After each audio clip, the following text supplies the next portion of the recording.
मोदी सरकार के पास अब नई आइडिया खत्म हो गई है।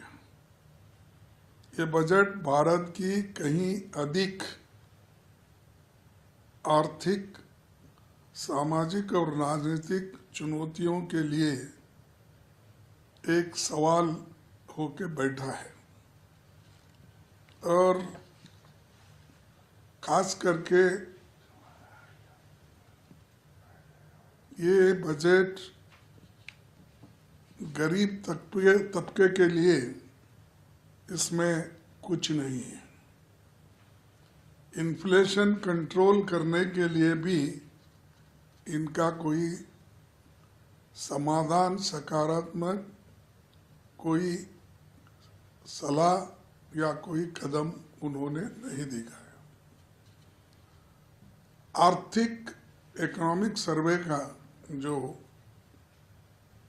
ये दिखाता है कि व्यापार में अनिश्चितता भारत के लिए एक प्रमुख चुनौती बताता है, लेकिन बजट मुश्किल से इस समस्या को स्वीकार करता है।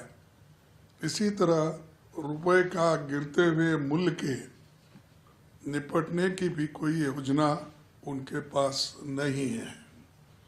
भारतीय अर्थव्यवस्था का मूल संकट ठहरी हुई वेतन, कमजोर उपभोक्ता मांग और निजी निवेश में सुस्ती, लेकिन बजट में उपभोक्ता मांग के फिर से गति देने का कोई विचार नहीं दिखता। घरेलू बचत में कमी और व्यक्तिगत कर्ज के बढ़ते बोझ पर भी ध्यान नहीं दिया गया है। युवा शक्ति की तमाम पैकेजिंग के बावजूद शिक्षित युवाओं में फैली व्यापक बेरोजगारी के संकट का कोई समाधान नहीं है। वित्त आयोग का सिफारिश का अभी और अध्ययन करना होगा, लेकिन वे गंभीर वित्तीय दबाव में चल रही राज्य सरकारों को कोई राहत देती नहीं दिख रही है।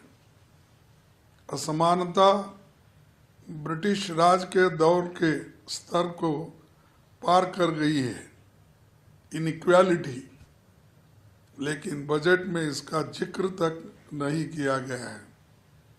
न ही